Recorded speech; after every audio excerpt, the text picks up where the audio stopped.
Finally, the Android guy has come back to Android Weekly. Hello, this is RICKY, the Android guy. Hey guys, welcome to another episode of Android Weekly / Android Q&A. I missed you guys. I missed you guys so much.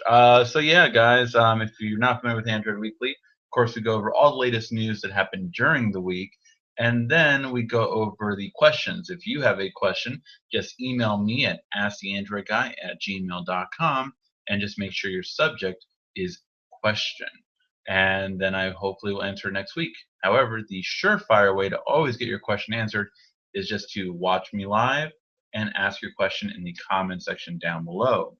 In the comment section down below, I will answer all of your questions live. So if you're watching this and you have a question, just feel free to ask your question in the comment section down below.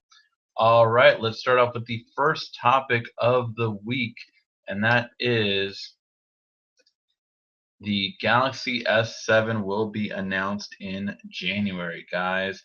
Not just any day in January, but it's looking like towards the end of January, on January 19th is the day.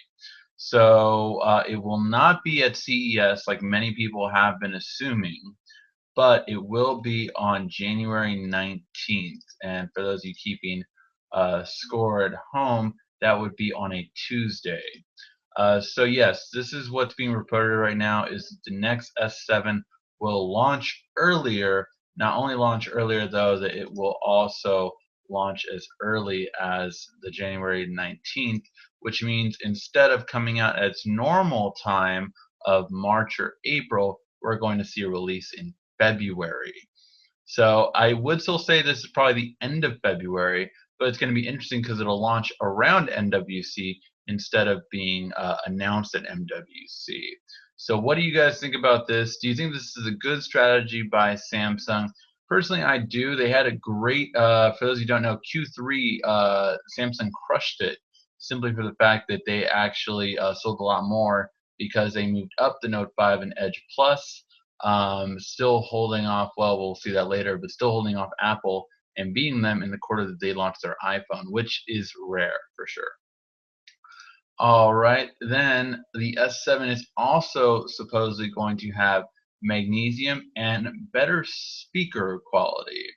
So let me get to a couple of this part. So let me explain what magnesium is and what it means for everyone for this. So magnesium is lighter and more durable than aluminum.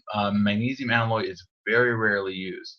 When I worked for a third-party marketing company and they sold a Toshiba made out of magnesium, this laptop was lighter than it was easily lighter than every other laptop in the market. It was the lightest laptop I've ever held in my hand. It was something like, I want to say not even 2 pounds. It was really light. It was really extremely light.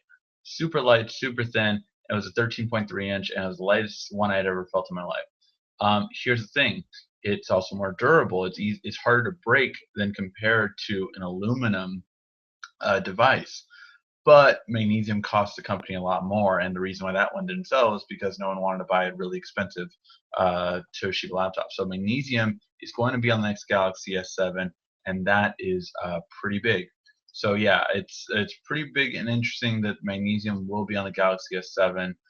I think it's honestly perfect, just because I do like it a lot more than aluminum. It has a better vibration so that it won't break as easily as aluminum does, and it just distributes, basically when you drop it, the bounce distributes the vibrations better. Superior sound, Samsung has continuously improved their sound phone to phone, so that's to be expected, to be honest. So yes, it's going to be really great to see that we're finally going to get a magnesium phone, and it's really interesting if Samsung will be the first one. Now, there have been ones in China that have magnesium, but no top-selling phone as Samsung or Apple or that caliber of manufacturer. And finally, we are going to have a 20 megapixel camera on the Galaxy S6. So it will replace the 16 megapixel camera on the current version. So this is the main thing for you guys to see the difference of it. Oops, Let's not go so far. Okay. Yeah, we're just going to go back to default. All right. So with this, you're going to get a smaller one. So this will lead to not having a hump on the back, which I know a lot of people don't like. So it will not have a hump. The only thing I don't like about this is it is a slightly smaller sensor, which means although it's more megapixels, it won't necessarily mean it's better for low light. So we'll see how well this does. It's going to be a lower powered one, so it won't drain as much energy as well.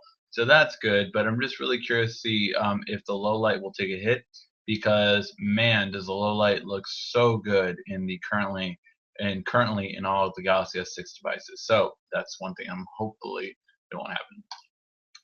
All right, now this was one of the big announcements that was this week by the Wall Street Journal, and apparently by 2017, Google will merge Chrome OS and Android.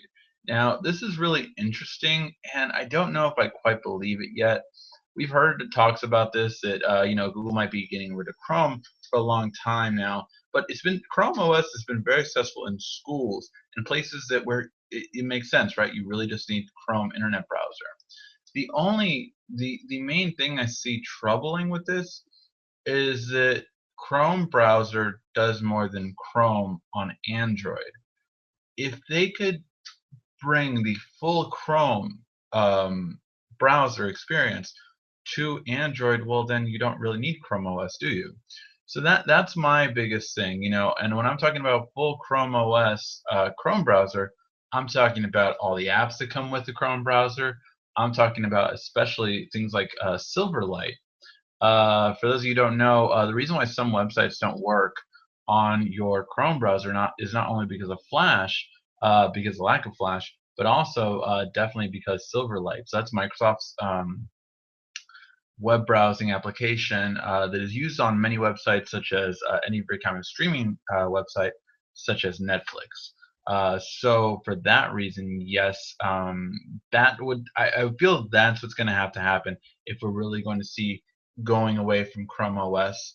But with that, yeah, I can completely see it taking over Android. But that's my main concern about the two combining.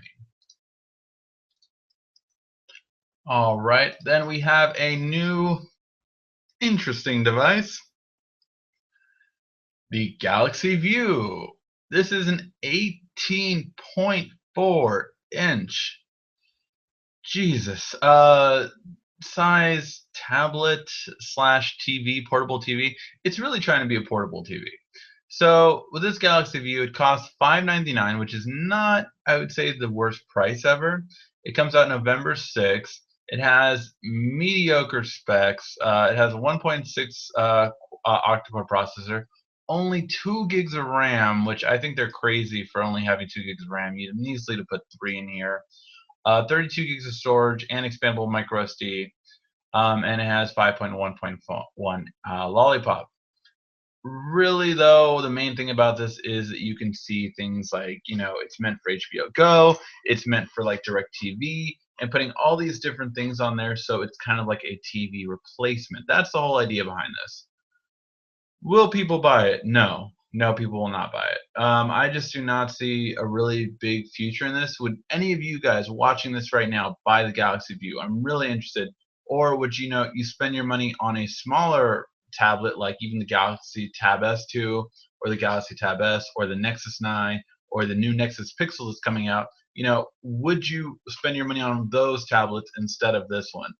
I get the idea for a portable TV, but it's something that I feel like I wouldn't take this to the beach because I would be afraid of it getting sand in it. I guess I could take it if I'm tailgating at a football game, but I mean, it's very limited, I feel like. So what do you guys think? Let me know in the comment section down below.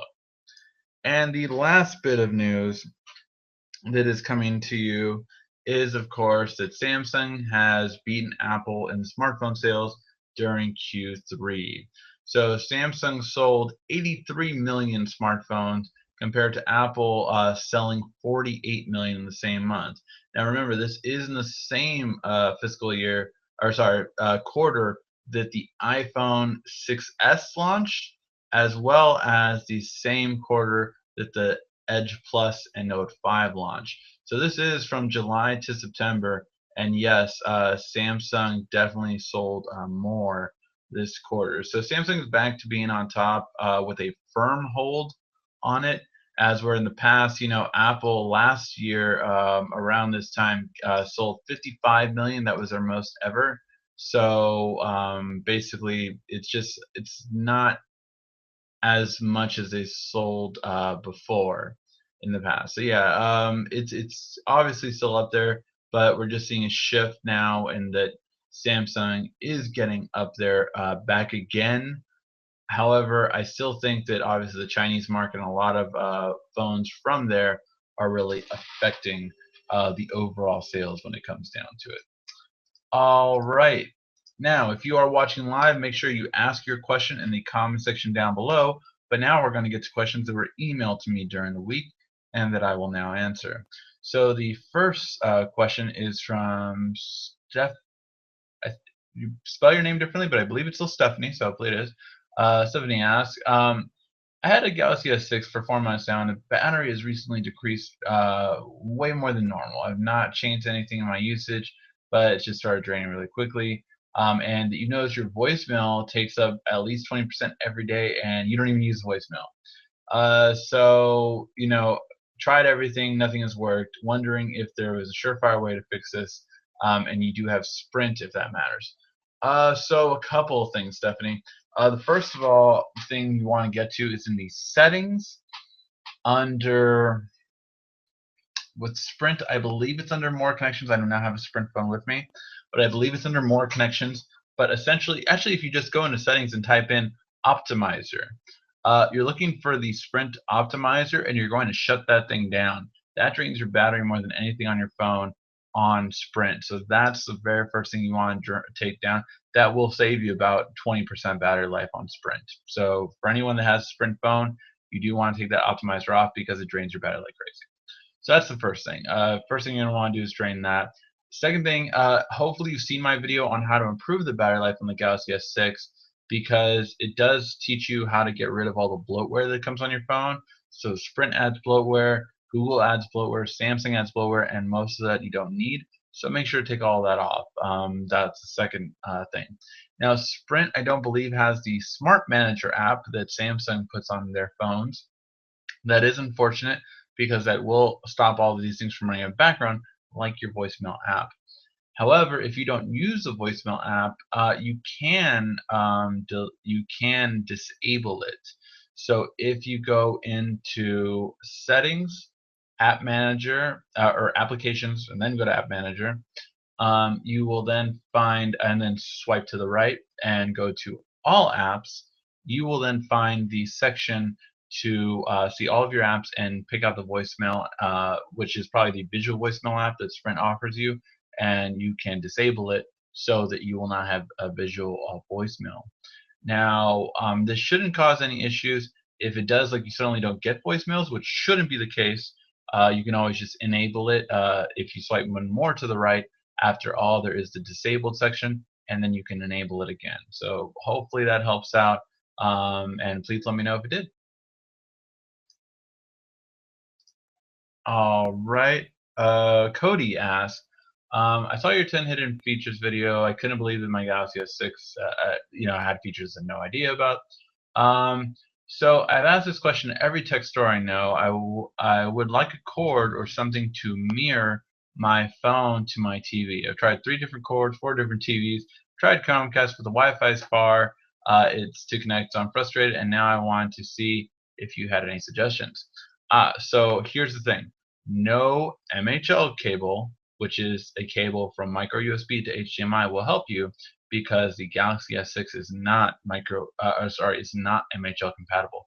There's no way to directly connect the S6 to a TV. They took that feature out on the Note 4, I believe, and they've not had it since. So no, there's no direct connection to the S6, and you cannot do that. Chromecast, I would hope you're trying the newer Chromecast, which has a much stronger signal than the older one from last year. So if you're trying the new one, it's a round one, and it has a little strip outside of it. So that's a new one.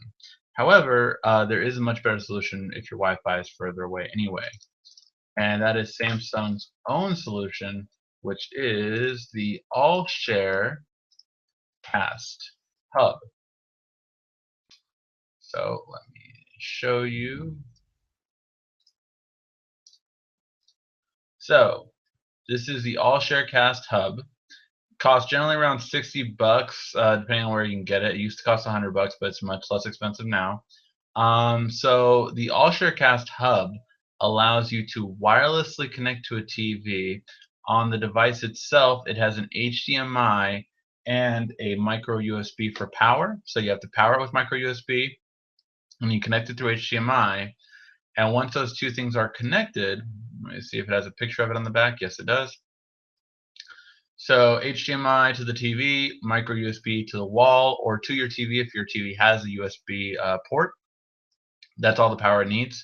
Once you have those two connected, you can wirelessly mirror all Samsung smartphones or tablets, all of them, to this nice device. So that is the way to stream it. Unfortunately, Samsung has not released a new one. This one has had a lot of firmware updates, so when you first get it, it might tell you, hey, we need to update the device, and it will update it. But there you have it. The reason why this is so special is although it uses Wi-Fi to update the firmware, it does not use Wi-Fi when actually wirelessly connecting to your TV. So it does not have to even have a Wi-Fi network to work. It uses Wi-Fi direct technology. So it's a lot easier, obviously, for that reason, and that is what you would want to use. Now, if you're wondering how to connect it from your smartphone to your TV, well, that's just very simple. Just swipe down, and on the bottom right here, or sorry, at the top right there, you have screen mirroring. And screen mirroring from there will find the All Share Cast Hub, and that will be it. So hopefully that helps out. All right. The next question is a very simple one, and I've had a lot of people ask me it, so I decided to answer. Sherry, Windows 10, yes or no? I've been meaning to ask this. Anything about this, you can tell me how to make this decision. So, this is my go-to answer with Windows 10. If you have Windows 8, upgrade immediately right now. It is completely worth the upgrade from Windows 8 to Windows 10. So definitely upgrade. Windows 7, not so easy. Windows 7, as of right now, I still have Windows 7. I have not had a need to upgrade to Windows 10. However, next month I am building my brand new computer, and I've debated many times, am I going to put Windows 10 on it or am I going to keep Windows 7? I don't know yet. I'm thinking I might go Windows 10, but I'm not sure yet. I'm really not sure. I don't. The multi-desktop is really the only thing that I have any interest in Windows 10. Other than that, I really don't care. I really don't care about anything else they put in there. So, really kind of curious. What are your guys' thoughts? Do you guys really like Windows 10? If any of you guys have tried it, please let me know in the comment section down below and see if we can help Sherry out. I would personally, I don't know if I would switch from Windows 7. It's if you have Windows 7, I would not say you do not need to upgrade. If you are starting off on a fresh new computer, then I mean I'm leaning more towards yes that I will install Windows 10 on my new computer. If you have Windows 8, it's an easy switch. Absolutely, absolutely. There's no question switch. Okay. Hopefully that helps. And the last question, which I had to do a little bit of research for you, that was Jacob. So Jacob wants to know if he can connect his Xbox controller to his Galaxy S6 or even any other Samsung device. Can you connect it directly to it or even through Bluetooth? He just wants it to work. So Jacob, I did a little bit of research on this, and the reason why I had to is because I don't have an Xbox controller. I have been a PlayStation person all my life. Well, not all my life. Since the PS1, I've been a PlayStation person. PS1, 2, 3, 4, I've had them all. I've never needed an Xbox. I know I missed out on the Halo, but I played it over at my friend's house, and that was enough for me. But I've never needed Xbox controllers, so that's why I had to research this myself to kind of hopefully help you out. And here's what I found out. First of all, the Xbox 360 controller direct cable, so not the wireless one, but the regular direct connection, works. So all you need to do is, it has a USB at the end.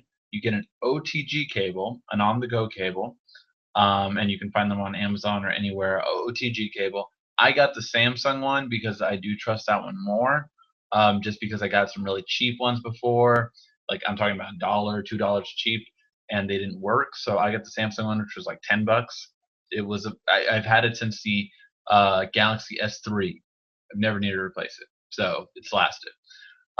So that's what an OTG cable is, and so you've seen that in your message that you said, you've seen the OTG cable, but can it work wirelessly? So here's the thing. For Xbox 360, yes, without rooting, because a lot of these tutorials require rooting. With Xbox 360, you do not need rooting. With the Xbox One, it does seem you do need rooting. At least it's what the details I've been able to find online. However, you do need to download an app that is no longer on the Google Play Store. So let's get to that and show you how to do that. So this is what you're looking for, the BT Joystick app. This allows you to configure your connected device.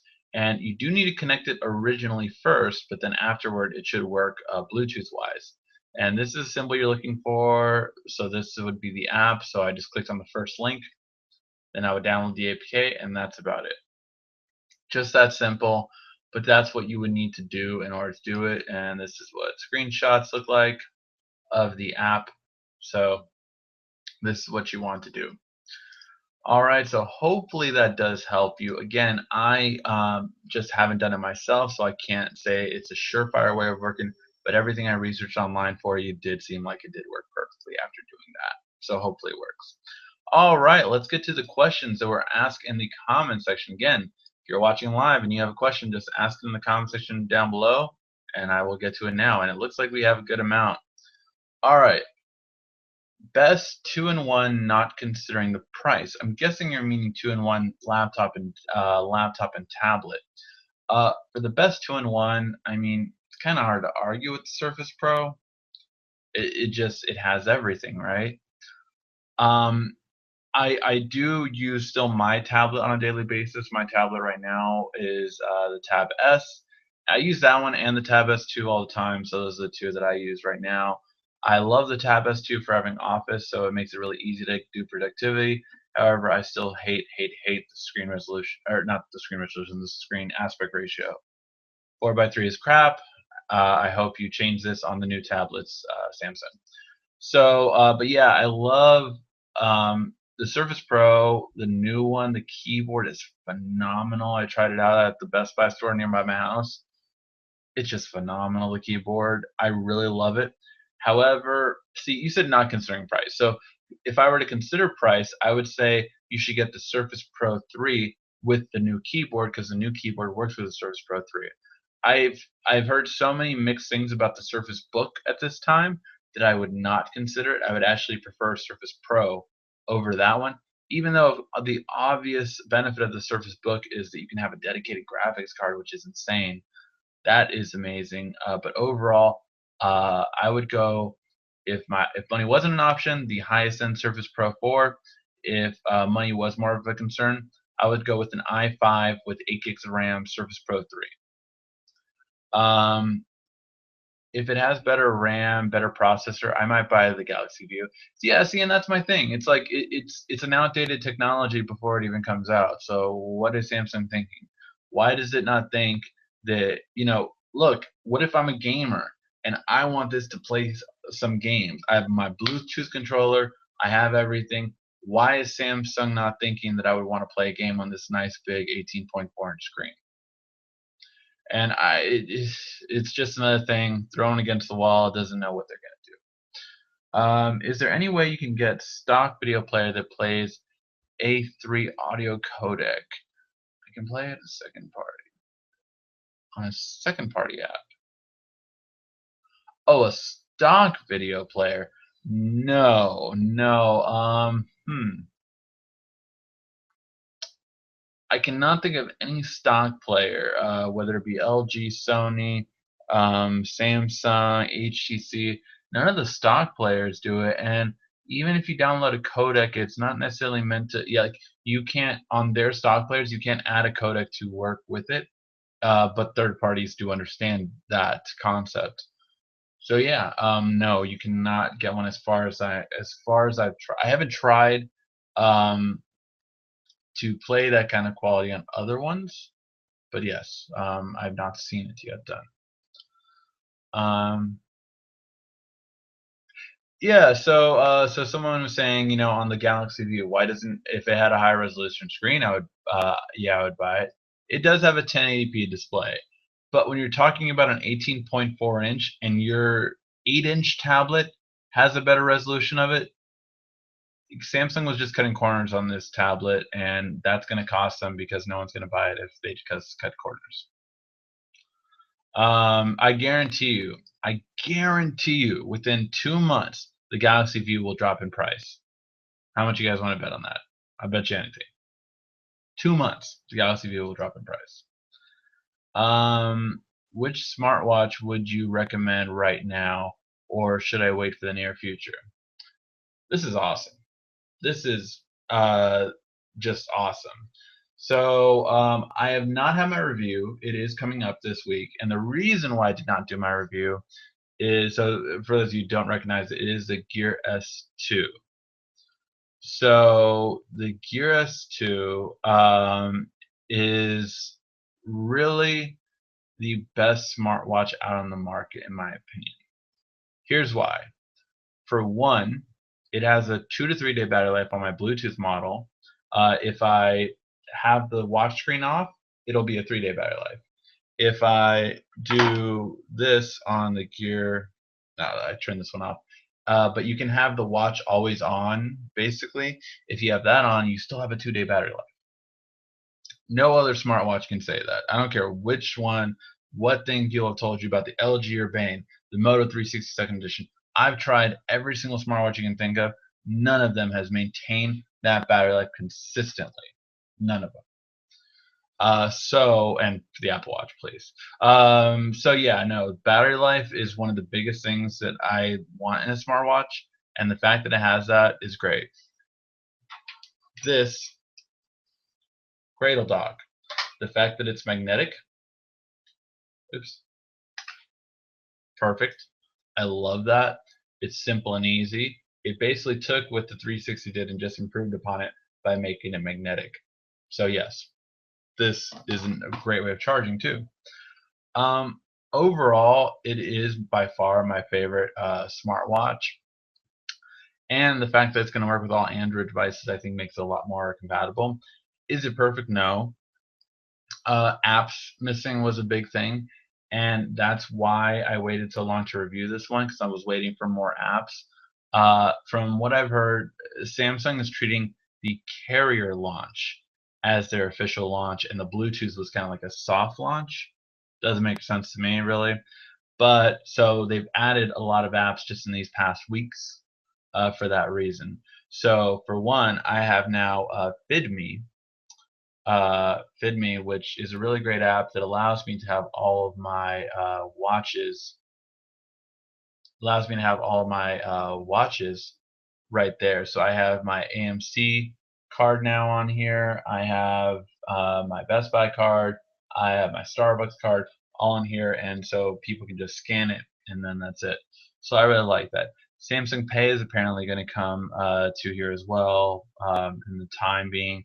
Groupon has now been added. Uber is supposed to be around. So there's a lot of them that are coming around right now that I really am excited for.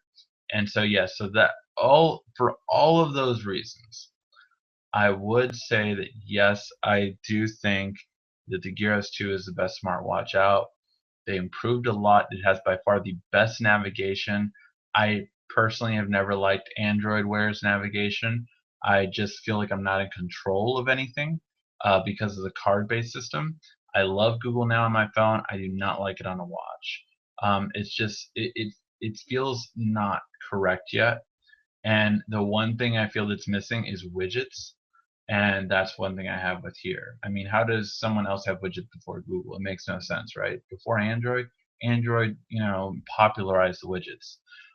So it should, that's my best watch I could say right now, because of battery life, usefulness, and compatibility.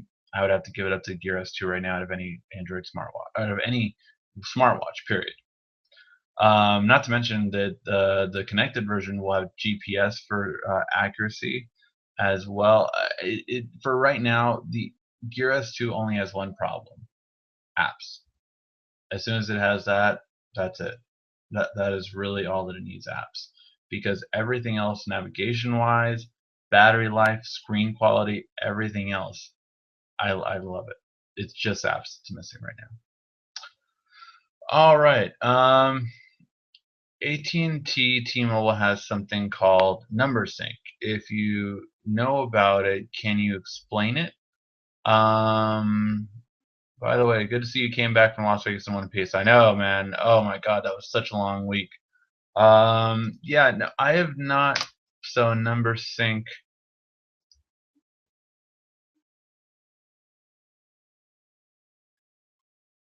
Got it. So the ability to have the ability to have one more number over multiple devices. If I'm not mistaken, though, this is not launched yet. If I'm not mistaken. But yes, I have heard about this type of technology. Um,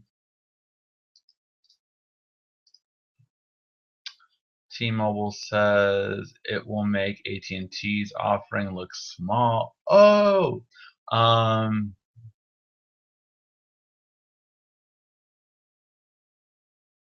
so AT&T will launch before the end of the year, and it will allow for syncing between phones, tablets, and wearables. Um, and so they didn't have any details on the service when they announced that they are doing the same thing. So I've heard about this, but yeah, so AT&T will launch before the end of the year, and then T-Mobile will launch further than after. Um, haven't heard too much more about it. I think it's a great concept, but until we get details on it and how it really work, that will be something that I'm really curious about. I heard T-Mobile is adding a new feature that can stream Netflix and HBO Go now. Will not come from your monthly data. So what you're talking about is in Carrier 10.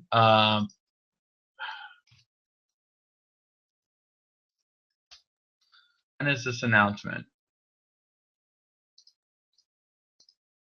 Because I just want to make sure that, as far as I know, it has not been announced yet. Okay, so the official announcement is November 10th, so we have a little bit of ways from it. But yes, that is the rumor right now, that it will have unlimited streaming for certain applications such as Netflix and HBO Now. Man, that would be huge. That would be huge. It is something that would be very interesting. I just don't see how T-Mobile can make that work. Here's why. It's really interesting for them to have that, because if you have unlimited streaming on with things like Netflix and HBO Go, it is draining your network so much. And the fact that now people will just do it like anytime, I really find it interesting. It is a rumor right now. It is not fact, but it is an interesting concept if they do it. I would be very interested to see if they would, and man, would that be really interesting. So yeah, that I'm very curious to see what it would be.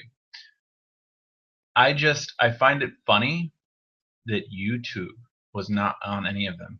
So if you look on any of this speculation, it was all about HBO Go and Netflix. But I feel that, and let me know what you guys think if you guys think differently. For most people, you don't watch as much Netflix or HBO Go on your phone. Tablet's a whole different story, right? Tablet's a whole different story, but you don't watch as much on your phone. Now that's really curious, because one thing that I would say most people watch on their phone is YouTube.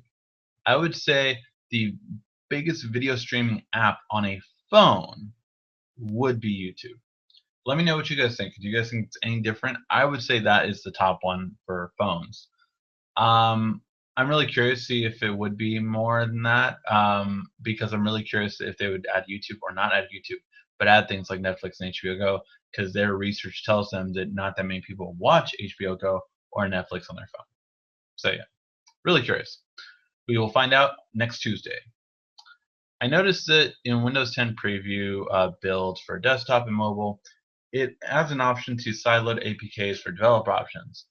What is this for? Well, it's to do the same thing that Android's always done, which is sideloading apps. Now, Windows 10, I have not kept up with as much on mobile, but the whole idea between mobile was that you can install from unknown sources. So if I were to not want to pay for, what was it? Halo Spartan Soldier, something like that. It was their top app for a while. If I were to not want to download that and I would type in, Halo 5 or not Halo 5, Halo Spartan Warrior, whatever, and I were to type that in and I would type in APK download, then I can download that and put it on my Windows desktop or mobile. But that's essentially what it means. So yeah, that's it. You can get free apps just like you always get on Android. Any other specifications, predictions on what else we might see with the Galaxy S7? I mean, magnesium design, Type C connector, 20 megapixel camera. I would be really interested. What else, right? What else could they do? What about a front-facing flash? I think it's a possibility. I think it's a possibility by now. Um, I'm really interested to see what else Samsung would add, but I think a front-facing flash might be the one thing that would really bring that technology to the mainstream. Because what HTC has done it, other manufacturers have done it, but the one is missing, of course, to make it popular is Samsung. Talked about this last week. Is that Type C chargers are not big right now.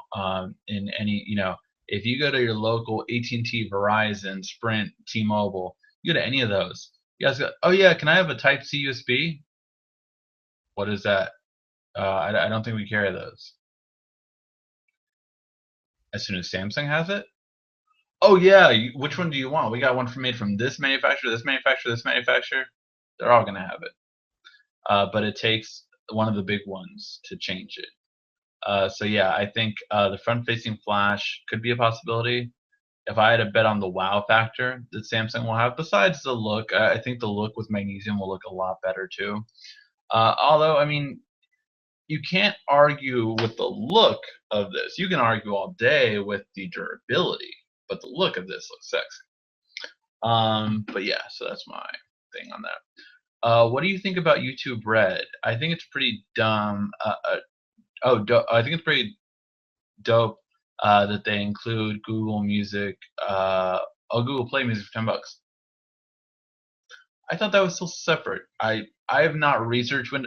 So full disclosure, I have been kind of out of it with the whole Vegas trip. I did not sleep almost anything that entire week.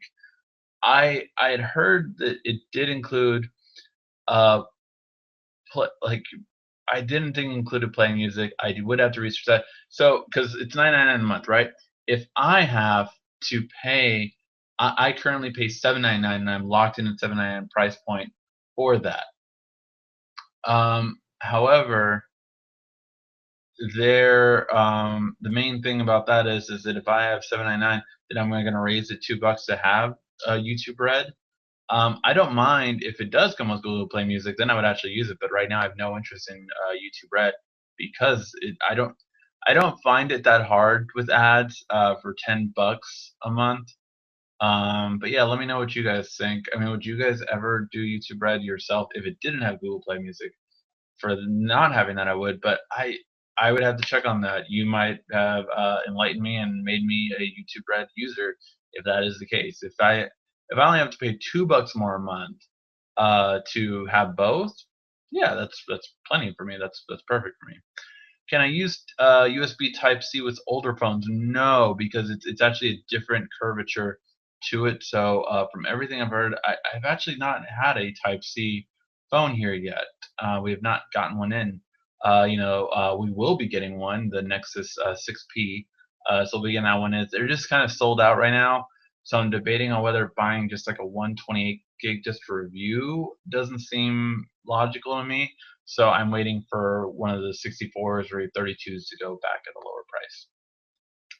Will the S7 have a few variants? It will have two, definitely. I mean, why would Samsung stop now?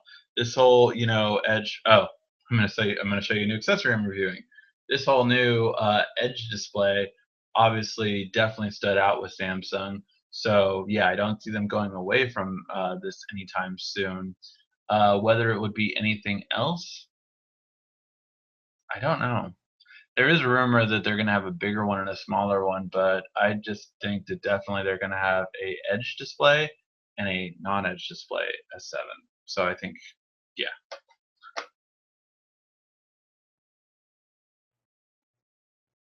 So Dave, I agree with you that I just use TubeMate. So like on the plane ride, I downloaded videos using TubeMate and just watched them on the plane, and I was good for it was only a 45-minute flight for me. I'm going from LA to Vegas, but the thing that I would say that I would like for a built-in YouTube app is that I can have my watch later list all downloaded, and then they can play one after another instead of setting up another playlist and then doing that. It would be easier. Don't get me wrong, but is it $10 a month worth easier? No, no, not that worth it to me. I'm Team Android all the way, but are there reasons why I should choose the Note 5? Um, Wait, sorry, Sebastian. I'm Team Android all the way, but are there reasons why I should choose the Note 5 over the iPhone 6s? Are you saying the other way around? If you're Team Android all the way, do you mean is there a reason why you should choose the iPhone 6s over the Note 5? Because why you would choose the Note 5 over the regular iPhone 6s, so not the Plus, would be battery life, camera. Those two are way better on the Note 5. Plain and simple. Uh, yeah, that's just it. I mean, you can see the comparisons. Even the sound quality on the Note 5 was better for your audio playback. Your videos are going to look better. I mean, it's hard to say why. Now, if you were asking me the other way, if there's a reason why you should get an iPhone instead of a Note, well, I mean, there's always the thing is what are you more comfortable with? I always say that's the first thing you should start off with. Second thing is an iPhone 6s. Are you into all of the apps? Or is there some specific app that you really want on iOS that just hasn't been on Android and it's been like a month or 2 months and it's still not coming to Android? Again, that might be another reason, but those are the reasons why you might want to consider an iPhone over Note 5.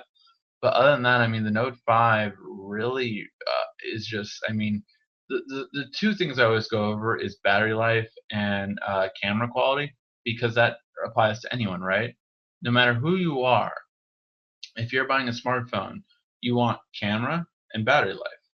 And those two, there is no competition on it against the Note 5 this year. I have not tried the Nexus yet, so we've got to bring that up. But V10 comparisons coming up, and you'll see side by side everything, the difference wise, and everything compared. So yeah. Sorry, we're going through this. So, well, Volvo, you got it. It is the keyboard cover that I got for the Edge Plus. It's available for the Edge Plus and the Note 5 on Samsung's website, so you can get it right now. Um, it's interesting. It's interesting. I would not say they're mushy. I actually do like the feedback on it. Like the feedback. I don't know if you can hear it. Don't know if you can hear that, but the feedback on it's really good. I just haven't used a physical keyboard since the Droid 1. I mean, you're talking about my first or maybe second. Maybe I did get a Droid 3, I think, for a little bit. We're talking about my first, second droids since I had a keyboard. It's been a long time. It just feels uncomfortable, not as natural to me.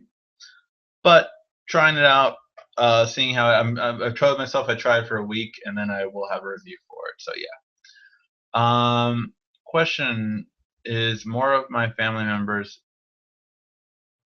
The question is more of my family members. I'm choosing a Note 5. Okay. More of your family members are choosing Note 5, or more of your family members have an iPhone? I'm just trying to clarify. I'm selling my Note 5 clean ESN, $600, and my Gear S2. So you're selling your Note 5 and your Gear S, Verizon versions, both of them, and you're buying Nexus 6P when it comes out.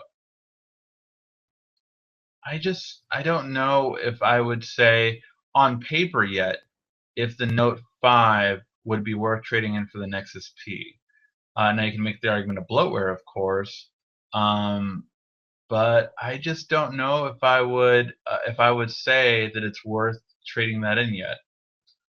Um, okay, wait, sorry, just getting a lot of questions at once. All right, so with Marshmallow 6.0 and the ability to use microSD as the same as internal storage, do you think phones with SD will make a comeback? And if so, tell us the minimum, what SD's card speed would you need to be efficient? I'm interested in devices like the V10. So here's the thing. The only reason why Samsung got rid of the memory card was because the memory card was too slow, as they're alluding to. That's the only reason it got. If memory cards improve in speed, I guarantee you the Galaxy S7 will have a micro SD slot. Guarantee you. If memory cards up in speed, you will see a micro SD back on the S7. Not to mention, of course, there was feedback issues, but here's the thing. I would not recommend anything less than a 45 megabits per second for the V10. However, Samsung has a speed of 350 megabits per second, and the fastest memory card in the world is 95 right now.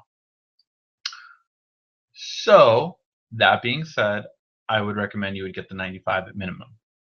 If the S7 or if a new or any new Samsung phone or any new LG phone or HTC phone, especially if they have a higher built-in memory. The V10 has a standard memory of at about 150 megabits per second, so 45 is okay. Yes, it is slower. 95 is better, but you're not going to notice as much of a difference as you would otherwise. If you want maximum performance, sure, go with the 95 megabits per second, but you want at least 45. So yeah. Um, Impressions of the Surface Book.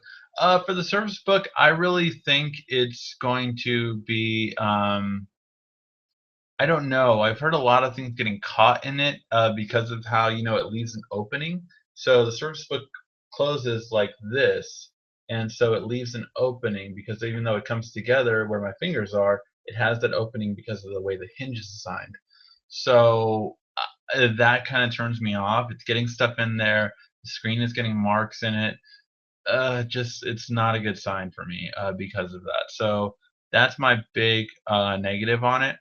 However, it was funny because I saw a friend say like, "Why would anyone buy this?" And I'm like, "You realize you can have a dedicated graphics card on there, and it can be as good as like a 17-inch laptop." Then he looked at it again. He was like, "Oh wow, no, this is good." So that I thought was really interesting. So yeah, that is the biggest part of the Surface Pro book is the fact that you can have a dedicated graphics card with that small of a device and that powerful is really impressive in my opinion. Sorry, Fusion. My family is torn, half iPhone, half Android. Get them all to Android, and then your life will be simpler. No, yeah. Here's the thing I always say. Look, so if half of your family has iPhones, and they're going to be bugging you about FaceTime, but what you can convince the iPhone users in your family to get is Hangouts. So Hangouts is how I'm using this to talk to you guys right now. This is through Hangouts. But Hangouts is a way to be able to instant message and video chat with all family members across all platforms. So you can get Hangouts on a computer, on a PC or Mac. You can Hangouts on an iPhone or an Android. And through Hangouts, you can instant message, group instant message, and video chat. So if you can convince your iPhone family users to get Hangouts on their phone, all they have to do is download the app and sign into their Gmail. Then everyone can talk to each other that simply and easily. With the increasing viewers, are you going to extend the times of Android Weekly? I mean, look, right now we've gone about an hour, and I think I will keep it at that for the foreseeable future. Um, I think that's a good time. My maximum has always been an hour, so I've never gone over an hour. I've tried not to.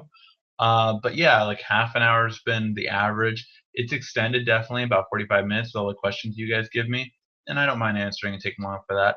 But yeah, I think an hour will be the maximum for now, and we'll see where it goes from there.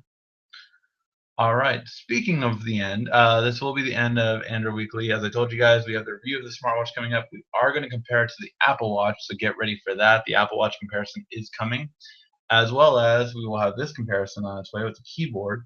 So we'll feel how that is, and yeah.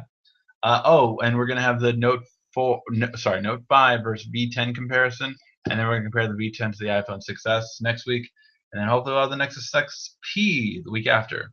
So yeah, hopefully a lot of stuff coming. Looking forward to, guys. And man, CES is right around the corner, guys. So that'll be fun next year, and definitely got to get the top 10s out soon. We're gonna get the top 10 phones and tablets out. Probably at the end of November, I think we're going to start rolling those out. All right, guys. Thank you for everything. Thank you for watching. Please give a like, thumbs up. As always, this has been RICKY, the Android Guy.